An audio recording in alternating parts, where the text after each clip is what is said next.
สุขภาพดีกับเจสันวินเตอร์สวัสดีท่านผู้ชมที่เคารพยินดีต้อนรับทุกท่านเข้าสู่รายการสุขภาพดีกับเจสันวินเตอร์สวัสดีน้องพิงเจ้าสบายดีเอกและก็ต้องขอสบายดีท่านผู้ชมเนาะข้าพเจ้าเสี่ยวผิงสัญญลินพร้อมด้วยและข้าพเจ้าธีรนันท์สุนทราเมื่อนี้ก็รู้สึกว่าได้บรรยากาศที่ว่าสุดยอดของบรรยากาศอยู่ข้างหลังของโซจะเป็นแม่น้ำของเขานี่เองที่สำคัญอีกอย่างหนึ่งก็คือว่าโนคนเฮาในปัจจุบันนี้หลายๆคนนี่ก็อาจจะหนีเกี่ยวกับเรื่องของควันรถมลพิษต่างๆที่ว่าอยู่ทางในเมืองเลยก็ออกมาเที่ยวนอกเมืองกันเนาะเนื่องจากว่าหลายๆคนปรารถนาว่าอยากจะมีความสุขและก็สุขภาพที่ดีนั่นเองต้องบอกว่าต้องสลัดที่จะเลือกสลัดที่จะกินสลัดที่จะบริโภคเพราะว่าจะเป็นอาหารการกินเพราะว่าจะเป็นการซื้อของกินซุกอย่างสีน้องพิงทานต้องรักษาสุขภาพด้วยตัวของทานเองถ้าเกิดทานบริหารสาได้บ่มีไผ่ดอกทานผู้ชม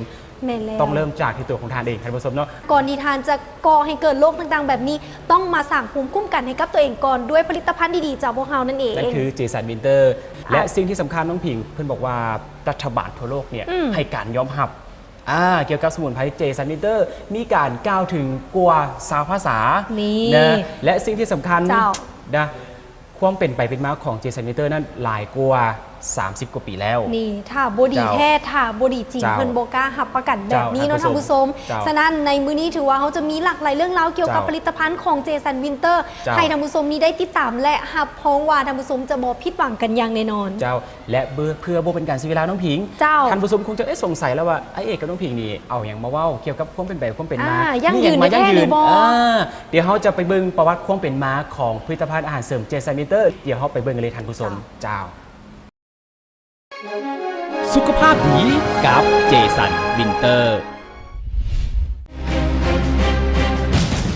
กลับมาแล้วเจสันวินเตอร์เจสันวินเตอร์ผลิตภัณฑ์อาหารเสริมที่คนส่วนหลายบริโภคสูตรพิเศษที่ดีกว่าเก่าดีกว่าสูตรเดิมดื่มเพื่อสุขภาพดื่มแล้วสุขภาพดีเจสันวินเตอร์กินได้ขายได้ถูกต้องตามกฎหมายสนใจสั่งซื้อหรือเป็นผู้นำจำหน่ายโทร 021-457-888 นำเข้าและจัดจำหน่ายโดยบริษัทไซอภิวิทย์ขาเข้าขาออกจำกัดผู้เดียว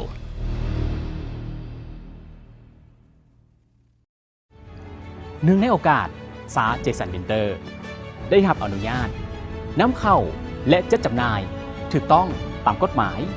กินได้ขายได้ทางบริษัทจึงขอขอบใจลูกค้าด้วยโปรโมชั่นสุดพิเศษที่บ่เคยมีมาก่อนพิเศษสุดๆซื้อ1แถมอีก1หรือซื้อเท่าใดแถมเท่านั้นไผ่โทรติดเอาไปเลยโทรก่อนได้ก่อนโทรเลย50 สายเท่านั้น Call Center 021-457-888 021-457-888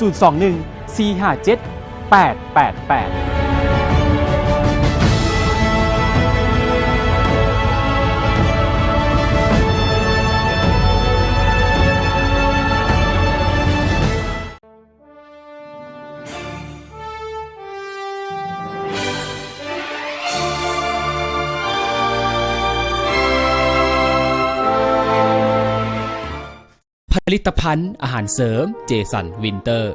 ถือได้ว่าเป็นสมุนไพรในวงการแพทย์ผสมผสานที่ช่วยในการรักษาโรคเลือดที่ดีที่สุดในโลกคำว่าโรคเลือดประกอบไปด้วยโรคมะเร็งเอดส์หัวใจเบาหวานความดันอัมพฤกษ์ SLE ซึ่งเกิดจากความผิดปกติของเลือดทั้ง3ส่วนได้แก่เม็ดเลือดแดงเม็ดเลือดขาวและเกล็ดเลือดผลิตภัณฑ์อาหารเสริมเจสันวินเตอร์ได้เริ่มจัดจำหน่ายตั้งแต่ปี 1979 ผลิตภัณฑ์อาหารเสริมเจสันวินเตอร์ค้นพบมาแบบใดมีความจำเป็นมีความสำคัญต่อร่างกายของคนเฮาแบบใดเฮามาเบิ่งประวัติกันท่านเจสันวินเตอร์เดิมชื่อเลมอนวินเตอร์อดีตเคยเฮ็ดเวียกในโรงละครสัตว์ต่อมาเกิดเนื้องอกที่คอประมาณปี 1976 หลังจากกวดเนื้อเยื่อจึงฮู้ว่าเป็นมะเร็งหายแหงลาวได้เหตุการณ์ผ่าตัดก้อนเนื้อในปี 1977 เขาได้ค้นหาสมุนไพรหลายๆชนิด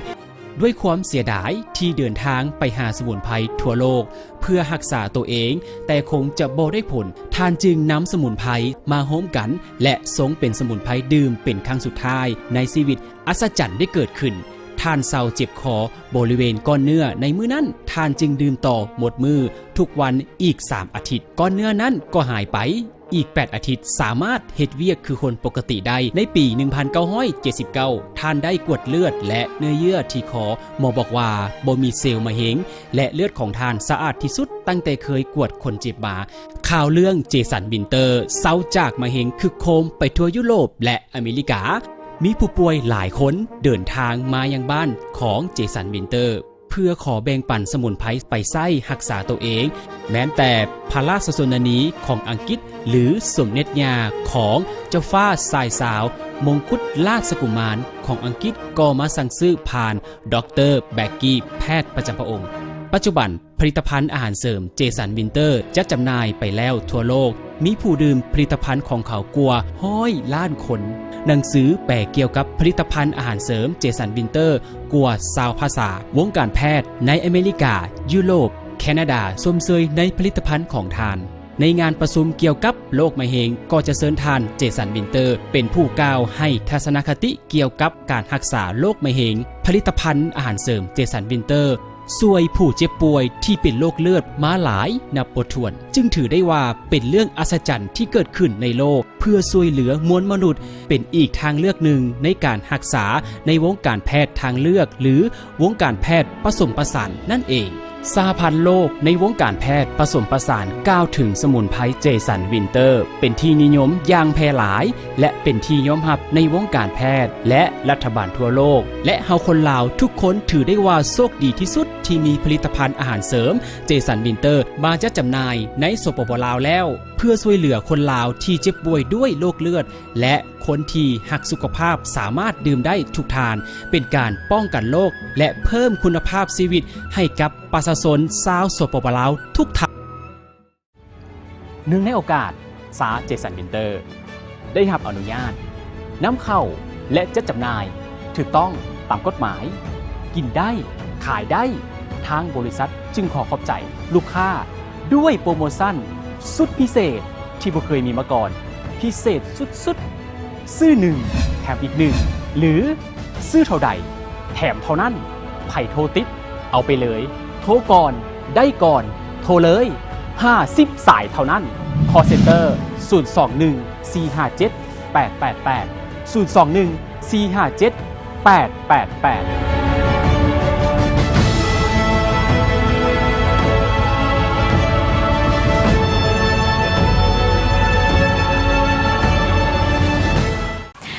เคยกุ้มใจหรือบอกัการเลือกของขวัญให้คนพิเศษของทานเฮามีสิ่งดีๆมานำเสนอทุกเทศกาลต่างๆบ่ว่าจะเป็นการไปเยี่ยมยามกับคนที่ทานเคารพหักเทศกาลปีใหม่งานวันเกิดเพื่อนสนิทมิตรสหายงานเลี้ยงงานขึ้นเฮือนใหม่หรืองานสังสรรค์ต่าง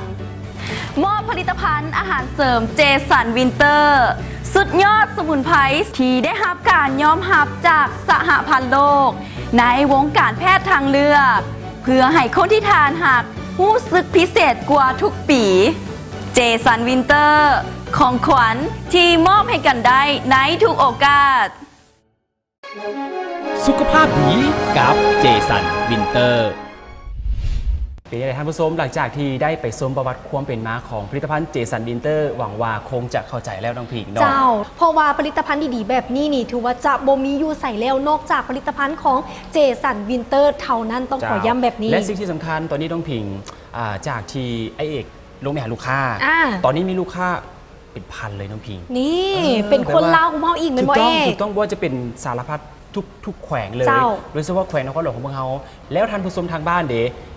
มีไว้ครอบครองมีเปลี่ยนเจ้าของได้เลยยังสนใจสั่งซื้อได้อยู่ใส่น้องพิงเจ้าง่ายๆเลยเนาะท่านผู้ชมถ้าว่าสนใจหรือว่าอยากจะได้ผลิตภัณฑ์ของเจสันวินเตอร์ของพวกเขากดมาไวๆเลยที่หมายเลขโทรศัพท์ขึ้นในหน้าจอปัจจุบันนี้เพราะว่าในปัจจุบันนี้รู้สึกว่าบ่ว่าจะเป็นทั้งสายของต่างแขวงนครหลวงเวียงจันทน์นี่ก็สอบถามกันเข้ามาหลายสมควรและก็ที่สำคัญถือว่ามีรีวิวหรือว่ามีการที่ตอบรับที่ดีเลยแหละเพิ่นบอกมาว่าไส้ดีไส้คักอีหลีและก็ที่สำคัญนี่มีการบอกต่อๆไปพร้อมเนาะอันนี้ต้องได้บอกกันและอีกหลายคน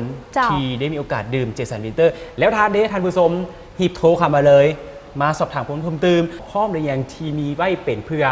เป็นสิ่งดีๆให้กับชีวิตบอกว่าจะซื้อเป็นของต้อนของฝากเป็นของขวัญงานขึ้นเงินใหม่งานผูกขวัญงานแต่งงานหรือว่าวันพ่อวันแม่ได้หมดเลยน้องผิงวันเกิดถือว่าเป็นการมอบของขวัญดีๆให้กับคนที่ทานหักเดี๋ยวเขาจะให้ท่านผู้ชมเนี่ยไปเบิ่งเคสของคนป่วยทั่วประเทศแล้วจะกลับมาพบพ่อกับหมออีกในครั้งต่อไปเจ้าสุขภาพดีกับเจสันวินเตอร์ต่อไปนี้เราจะพาทุกท่านมาสัมภาษณ์กับผู้ป่วยน้ำไส้สายเจสันวินเตอร์จริงเนาะซึ่งเป็นเมตู้คำเพียงเนาะที่เพิ่นเป็นมะเร็งปากมดลูกหลังจากที่เพิ่นได้ดื่มสายเจสันวินเตอร์แล้วอาการของเพิ่นดีขึ้นแบบใดเดียวเรามาพบกับเพิ่นกันเลยสบายดีเนาะชื่อเมตู้ค่ะนะชื่อคำเพียงอยู่บ้านส้มสวรรค์เมืองสถานีนครหลวงอาการเจ็บของเมตู้นี่เป็นลายพยาธิเนาะพยาธิไอ้ยังเมตู้ก็เคยเป็นมาแล้วก็เคยได้เป็นปัวมาซื้อยาอันนี้กินหันนะแล้วหู้ซึกกว่ามันดีแล้วก็มันแต่ละพยาธินะเมตู้เคยเป็นคือว่าอักเสบปากแขนหลังบอกเลยว่าเป็นอักเสบอันมดลูกบอกเลยว่าพวกเหี่ยวบอกต่างๆหันเดเมตู้เคยเหมือนเป็นมาเมดทุกพยาธิแต่เมตู้มากินยาตัวนี้เห็นเมตู้รู้สึกว่ามันทึกกับเมตู้เนาะมันช่วงมันเศร้าแล้วมันก็ไปได้มาได้คือแต่เก่าหันในเมตู้หันไปทางใดก็บ่ได้และอยู่แต่เฮือนอย่างเดียวมีแต่นอนอยู่แล้วมากินยาตัวนี้แล้วรู้สึกว่าอยู่ดีมีแหงแล้วก็มันไปได้มาได้แล้วก็สบายอกสบายใจแล้วดังนั้นหันนะอาการของเมตู้ในปัจจุบันนี้ก็ถือว่าก็ถือว่ามันรุดผ่อนหลายแล้วก็มันดีส่วนหลายเนาะอันนี้แล้วก็ทางนั้นแล้วแม่นว่าทางบ้านบอกหรือว่ายุทธทั่วไปฮะเนาะอันผู้ใดเป็นพยาธิมะเร็งบอกหรือว่าเบาหวานบอกหรือว่าเป็นพยาธิแต่ละพยาธิหันนะก็เชิญมาซื้อยานี่ไปกินลองเบิ้งเนาะยานี่แล้วแม่นว่าใช้หับประกันบอกหรือว่าใดกับบ่ฮู้แล้วเฉพาะเมตู้หันนะฮู้สึกว่ากินแล้วมันดีเฉพาะเมตู้เองหันนะในเบื้องต้นหลังจากเมตู้กินได้7 มื้อที่8รู้สึกสบายจิตใจหันนะเป็นวินเป็นเวียนก็เป็นอยู่หักบ่หายแห้งแล้วก็รู้สึกว่ากินข้าวก็ได้ไปมาทางใดก็พอได้อยู่จ้าสบายดีอ้ายสบายดีจ้าอ้ายชื่ออย่างน้อยคำเพชรเนาะปัจจุบันอยู่บ้านเด้อเวียงเจริญเนาะเวียงเจริญเนาะนครหลวงเวียงจันทน์นั่นเองนครหลวงเวียงจันทน์เจ้าพญาติบ่ไขมันนี่แหละไขมันอุดตันเนาะกับอันนั้นหัวใจเป็นหัวใจอีกเจ้าจะหัวใจอีกมันสั่นยากกลัวนะแกกลัวเจ้า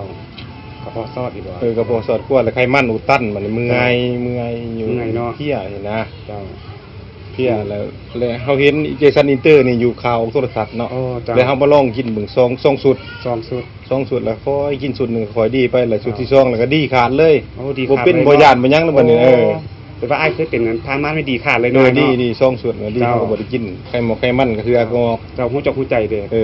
สบายเลยสบายเนาะเหือก็ออกตะกี้เหือบ่ออกได้เหือเลยเหือในมุตะกี้มันอุดตันเด้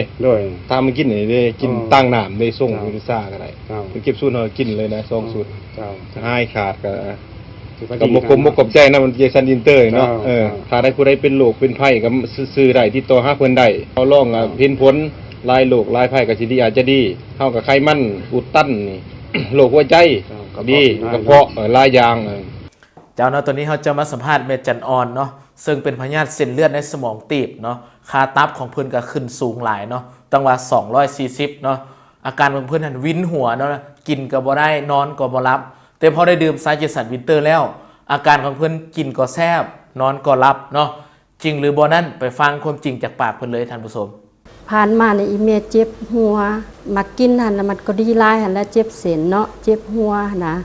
เจ็บหัวแล้วก็ทำอิดหันมันก็จ้อกินข้าวก็บ่ได้อีแม่หันนะหลังจากมากินอันสานี่ก็นับมือนับกินเขาวก็แซ่บหันนะหัวก็บ่เจ็บดีแล้วก็กินเขาวก็แซ่บนับมือนับแซ่บมาแล้วก็บ่ฮู้เจ็บอีหยังเลยเส้นก็ดีอันดังก็ออกหอนหันนะแปลว่ามันก็ดีไปหันนะบ่เจ็บจังหน่อยละเดี๋ยวนี้นะเฮากินเฮากินมาเนี่ยดีที่สุดเจ็บหัวก็บ่เจ็บหันนะอย่าให้พี่น้องหันแหละมาซื้อกินทดลองเบิ่งผู้ใดเจ็บหนักหันนะอย่าให้มันดีหั่นดีคือข้าพเจ้าหันแหละต่อไปนี้เฮามาพบกับพ่อทองคำเนาะซึ่งเป็นพญาติกระเพาะลำไส้เป็นมา5 ปีรักษาจังได๋ก็บ่ดีขึ้น หลังจากที่เพิ่นได้ดื่มสาเจสันวินเตอร์แล้วอาการของเพิ่นดีขึ้นแบบใดเดียวเฮามาสัมภาษณ์เพิ่นพร้อมๆกันเลยสบายดีข้าพเจ้าชื่อเท้าทองคำอยู่บ้านผลพะเนาหน่วยหนึ่งข้าพเจ้าเลยมันเจ็บกระเพาะลำไส้ป่วยมาแต่ปี2010เดือน10ยินข่าวออกโทรทัศน์ว่าซาเจสันนี้มันดีหลายโรคข้าพเจ้าก็เลยมาซื้อกินลองเบิ้งกินมื้อปองหนึ่งแล้วรู้สึกว่ายึดเดือดหันบ่ออกแล้วก็เศร้าอันลำไส้เฉพาะลำไส้แก่เนาะถือว่าข้าพเจ้านั้นมันถึกน้ำสาเจสันนี่มันดีด้วยความจริงอันนี้มันบุตัวผู้ที่เป็นโรคบ่สามารถสิปัวได้ด้วยวิธีทางอื่นก็ให้อยากเชิญมาลองซิมอันนี้เดินมากินอันสาเจสันนี่เบิ้งบางเทื่อมันถึกเนาะแต่ข้าพเจ้านี่รู้สึกว่าดีใจที่สุดเสียเงินเท่าไรก็บ่ว่าข้าพเจ้ามันดีใจแบบว่าเกือบ4 ปีผ่านมาทรมานอยู่บนเสาสันมาฮอดมื้อนี้ข้าพเจ้าก็ถือว่าปลอดภัยแล้วดีแล้วจำแจ่วได้กินเผ็ดกินเค็มได้มาดีน้ำสาเจสันนี้เป็นอันที่ว่าศักดิ์สิทธิ์แก่เฉพาะข้าพเจ้าเองอยู่ในอวัยวะแม่หั่นน่ะเป็นตุ่มมดเป็นตุ่มเกิดขึ้นมดไม่ตกใจว่าตายแม่นหยังอันนี้มันเป็นจุดคนลูกนี่นะมันเป็นโรคอีหยังแม่ก็ตกใจแล้วเนาะเป็นจังซี่ว่ากูสิตายแล้วว่าสิแต่ว่าบัดนี้หลังจากท่านต่อก็เลยมากินเจสากินต่อสุดที่3แล้วแม่ก็เลยมีแฮงเลยมีแฮงเลยแล้วมันเลี้ยงที่ว่าเป็นอันอยู่อันนั้นแม่เด้ซั่นมันเลี้ยงอยู่กับมดลูกแม่เป็นจังได๋เดี๋ยวนี้ก็บ่เจ็บเลยแล้วก็คือว่าอันอยู่ลำหายไปเลยแม่ก็เอาแล้วไม่กินอันนี้กินไปกินใหม่ละอันนี้ปิดยำใดบ่ฮู้มื้อเศร้าแล้วบอกหรือว่าตั้งเจ็บอันนี้บ่เจ็บเลยบ่เจ็บแล้วเนาะบ่เจ็บขอให้พี่น้องทั่วประเทศลาวนี้เนาะมาหันมากินซาเจสันนี้แม่คนนึงมีชีวิตคืนมาย้อนซาเจสันนี้มันดีมันปินปัวหลายโรคมะเร็งเนี่ยปินปัวโรคอันระบบเลือดของคนเฮาเนาะมันมีผลดีไม่มีชีวิตคืนมาย้อนอันนี้ว่ามีตู้นี่ร้องด้วยตัวพี่ตู้เองเนาะไม่ตู้เองล่ะดีย้อนอันนี้แต่ขอส้มเชยบริษัทนี่ที่ว่าช่วยเหลือแม่พูดว่านี่ดีย้อนอันนี้กลับคืนมาชุนี้ตอนนี้เราจะมาสัมภาษณ์พอทองอ่อนเนาะเพราะว่าผู้ป่วยรายนี้เพิ่นเป็นพยาธิเบาหวานเพิ่นขึ้น300ปลายท่านผู้ชมถือว่าเป็นลักษณะนี้นี่ถึงขั้นนี้ถือว่าอันตรายแล้วถ้าปล่อยเลยไปถึง400ถึง500เนี่ยมีสิทธิ์ตาบอดได้เนาะหลังจากที่เพิ่นได้มาดื่มซาเจสันวินเตอร์แล้วอาการของเพิ่นดีขึ้นแบบไหนนั้นเดี๋ยวเฮามาสัมภาษณ์เพิ่นพร้อมๆกันเลยสบายดีทุกท่านข้าพเจ้าเองชื่อว่าทองอ่อนอยู่สังเวยแล้วเขาก็พบว่าเบาหวานของเราตกอยู่ใน375แล้วไปเห็นผลโฆษณาว่าซ่านี่มันมาจากอันบนนั้นบนนี่ครับก็จะเป็นแต่มาซื้อประมาณทิศหนึ่งก็มีความหูสึกมันก็คอยลดลงเบาหวานเขาก็ได้จดเขียนเป็นนี่ละเจียนนี่เขียนลงแต่ละมือเพราะว่ามีแนวยามเด้แต่ละมือนี่มันลดลง10ลดลง5เดือนนี้ปกติแท้เฮาอยู่ใน104มื้อเช้าที่แทกมาเนี่ยอยู่ใน104เงินคำเฮาหามากก็เพื่อเฮาเองเท่านั้นแหละอันนี้เว้าความจริงให้ฟังเด้อต่อไปนี้เขาจะมาสัมภาษณ์ทานนางสุ่มเนาะ ซึ่งเป็นพยาธิประดงคอมึนมือมึนตีนตาบ่ค่อยเห็นหุ่งและก็มักเป็นวินน้ำอีกเนาะหลังจากที่เพิ่นได้ดื่มซาเจสันวินเตอร์แล้วอาการของเพิ่นดีขึ้นแบบใดนั้นเดี๋ยวเฮามารับชมพร้อมๆกันเลยเจ็บประดงมาได้4-5 ปีแล้วแล้วก็มักเป็นวินแล้วก็ตาบ่อยากเห็นหุ่งดีปานใดแล้วมักมึนตีนมึนมือหั่นนะแล้วกินหมดประมาณครึ่งนึงก็รู้สึกว่าการบวมตามคออย่างหั่นนะมันจะหายไปหั่นนะแล้วก็ย่างได้สบายแล้วแม่กินหมดสุดนึงแล้วค่ะก็สั่งสุดที่2ตาก็เห็นหุ่งดีตะกี้หันเบิ่งโทรทัศน์เราเบิ่งไปเบิ่งมาแล้วมันจะละลายแล้วมีน้ำตาออกนะนี่ตาเห็นหุ่งดีแล้วก็ลูกนั่งได้สบายคนเก่าอยากเชิญชวนหันแล้วเนาะพี่น้องชาวลาวตอนนี้เขาจะมาสัมภาษณ์ทานเจียงทองเนาะซึ่งเป็นพยาธิความดันและก็ไขมันในเส้นเลือดสูงหลังจากที่เพิ่นได้ดื่มซาเจสันวินเตอร์แล้วอาการของเพิ่นดีขึ้นแบบใดนั้นเฮาไปรับชมพร้อมๆกันเลยสบายดีข้าพเจ้าชื่อเจียงทองแต่ก่อนเคยเป็นหลายโรคอยู่มีความดันแล้วก็มีไขมันหุ้มตับแล้วก็ไขมันในเส้นเลือดแล้วก็เจ็บแอวได้เบิ่งโทรทัศน์เนาะซองลาวก็เลยว่าสั่งซื้อไงอยู่โทรทัศน์เห็นเบอร์โทรแล้วก็สั่งซื้อเนาะส่งกินแล้วก็รู้สึกว่าสบายขึ้นวินก็บ่วินแล้วก็แอวก็บ่เจ็บแต่ก่อนในนักขานักแข้งยกเฮ็ดเวียกก็ยะแล้วก็มักเจ็บหลังเจ็บแอวนะเฮ็ดเวียกหนักเนี่ยเฮ็ดกับคนจักหนักเด้อผู้ใดมีอาการคือข้าพเจ้านี่ก็ให้มาซื้อเนาะเป็นซาแล้วก็เป็นยานี่ข้าพเจ้ากินไปเบิดกับปุกนึงกับยานี่ก็หาก็เริ่มกินแต่ว่ารับประกันได้ข้าพเจ้านี่รู้สึกว่ามันกินแล้วก็เซาเนื่องในโอกาสซาเจสันวินเตอร์ได้รับอนุญาตนำเข้าและจัดจำหน่ายถูกต้องตามกฎหมายกินได้ขายได้ทางบริษัทจึงขอขอบใจลูกค้าด้วยโปรโมชั่นสุดพิเศษที่บ่เคยมีมาก่อนพิเศษสุดๆซื้อ1แถมอีก1หรือซื้อเท่าใดแถมเท่านั้นไผ่โทรติดเอาไปเลยโทรก่อนได้ก่อนโทรเลย50สายเท่านั้น Call Center 021 457 888 021 457 888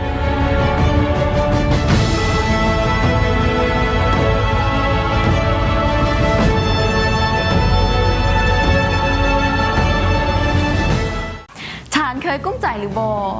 กัการเลือกของขวัญให้คนพิเศษของทานเฮามีสิ่งดีๆมานำเสนอทุกเทศกาลต่างๆบ่ว่าจะเป็นการไปเยี่ยมยามกับคนที่ทานเคารพหักเทศกาลปีใหม่งานวันเกิดเพื่อนสนิทมิตรสหายงานเลี้ยงงานขึ้นเฮือนใหม่หรืองานสังสรรค์ต่างๆมอบผลิตภัณฑ์อาหารเสริมเจสันวินเตอร์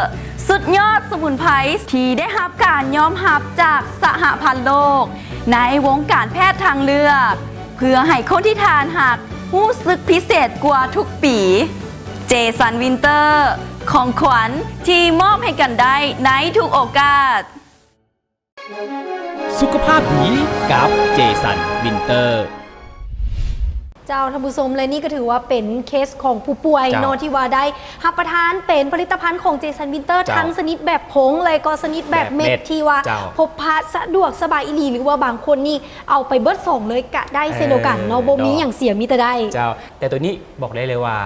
ถ้าผู้ใดเจอเจสันวินเตอร์โชคดีแต่จะโชคดีที่สุดถ้าได้ดื่มได้กินเจสันวินเตอร์เจ้าต้องได้ทดลองด้วยตัวเองฉะนั้นเนาะเอาเป็นว่าในตอนนี้ถ้าทานหับซมไปแล้วอยากจะโทร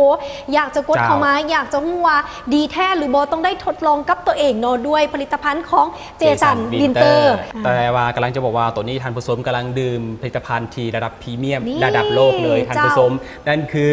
การแปลภาษากว่า20ภาษาทั่วโลกเป็นการซิงตีพิมพ์ขึ้นมาและหนังสือพิมพ์ฉบับนี้ได้แพร่ไปแล้วทั่วโลกสิ่งที่สำคัญคือทานเซอร์เจสันวินเตอร์เนี่ยเป็นประธานมูลนิธิของเจสันวินเตอร์และผู้ก่อตั้งคือเจ้าฟ้าสายสาวของอังกฤษนั่นเองเห็นบอกการันตีได้แบบระดับโลกเลยถูกต้องแล้วทานเนี่ย เสวยหรือยังดื่มหรือยัง ถ้าว่า ถูกต้อง ทานใดที่ว่าอยากจะเริ่มต้นมีสุขภาพที่ดีกับผลิตภัณฑ์เจสันวินเตอร์ เจ้า ของเราต้องได้เฝ้ากันเข้ามา ที่สำคัญผลิตภัณฑ์ของเจสันวินเตอร์เป็นที่ก้าวขานจากมูลนิธิของโลกอันดับหนึ่ง ถ้าว่าเรามีสุขภาพร่างกายที่ดีผิวพรรณที่ดีหน้าตาที่ดีครับเพราะว่ามีความมั่นใจต่อกับการเจอกับปัญหาต่างๆ หรือว่าพบพ่อกับเรียกงานผู้คน ก็มี ต่าง พลัง ๆสิได้มั่นใจยิ่งขึ้น อ่า เนาะว่าเฮานี่เป็นผู้หนึ่งที่มีสุขภาพที่ดี เจ้า และก็มีผิวพรรณหุ่มพางที่ดีพร้อ เจ้าม โบมีภัยรักษาตัวเขาได้นอกจากตัวเขาเอง เจ้า แมนบอกเจ้าเอาเป็นว่าตอนนี้ท่านผู้ชมเขาจะไปพักชมสิ่งที่น่าสนใจกันก่อน เจ้า นอกจากทางรายการแล้วเดี๋ยวจะกลับมาพบพ่อกับพวกทั้งสองตอนนี้รู้สึกว่าคอแห้งขอจิบ เตรียมไว้ ส แล้ มุน ว ไพร สี เจสัน เหลื เน อง เตอร์ หอมๆเนาะ เนาะเจ้า สุขภาพดีกับเจสันวินเตอร์เนื่องในโอกาสสาเจสันวินเตอร์ได้รับอนุญาตนำเข้าและจัดจำหน่ายถูกต้องตามกฎหมาย กินได้ขายได้ทางบริษัทจึงขอขอบใจลูกค้าด้วยโปรโมชั่นสุดพิเศษที่บ่เคยมีมาก่อน พิเศษสุดๆซื้อหนึ่งแถมอีกหนึ่งหรือซื้อเท่าใดแถมเท่านั้นไผ่โทรติดเอาไปเลย โทรก่อนได้ก่อน โทรเลย50 สายเท่านั้น Call Center 021 457 888 021 457 888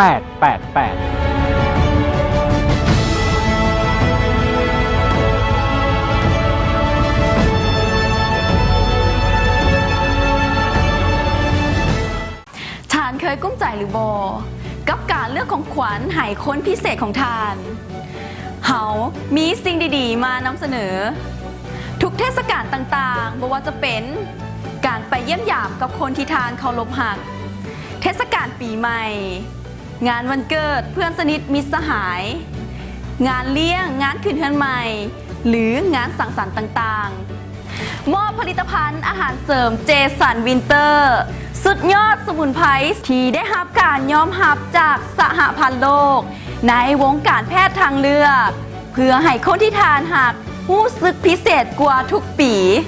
เจสันวินเตอร์ ของขวัญที่มอบให้กันได้ในทุกโอกาส สุขภาพดีกับเจสันวินเตอร์เจ้าไปแล้วท่านผู้ชมหลังจากที่ไปพักชมสิ่งที่น่าสนใจจากทางรายการไม่ว่าจะเป็นเคสผู้ป่วยไม่ว่าจะเป็นต่างๆนานาที่เจสันวินเตอร์ได้มีส่วนประกอบที่อยู่ต่างแขวงที่ให้ความสนใจ หรือว่าบุอยากที่จะมาซื้อผ่านบริษัทสามารถเป็นตัวแทนจำหน่ายน้องพิงเป็นเอเจนซี่ได้เลยโทรเข้ามาที่หมายเลขนี้ใครที่สนใจอยากเป็นตัวแทนจำหน่ายหรือว่าสั่งซื้ออยากมาสอบถามว่าเป็นตัวแทนจำหน่ายท่านผู้ชมจะต้องเฮ็ดตัวแบบใดจะต้องซื้อประมาณเท่าไหร่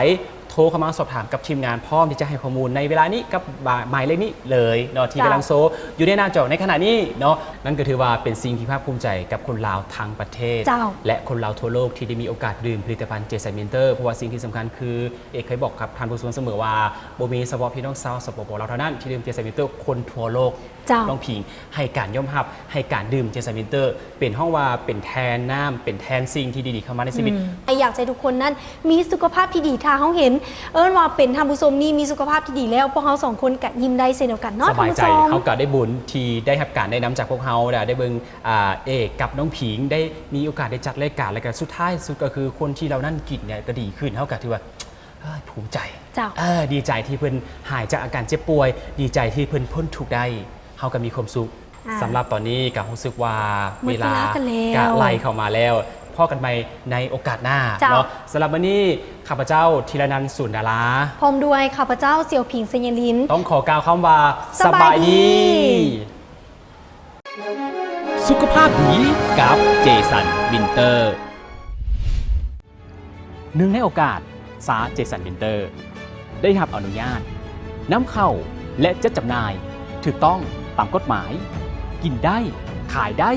ทางบริษัทจึงขอขอบใจลูกค้าด้วยโปรโมชั่นสุดพิเศษที่บ่เคยมีมาก่อนพิเศษสุดๆซื้อหนึ่งแถมอีกหนึ่งหรือซื้อเท่าใดแถมเท่านั้นไผ่โทรติดเอาไปเลยโทรก่อนได้ก่อนโทรเลย50 สายเท่านั้น Call Center 021 457 888 021 457 888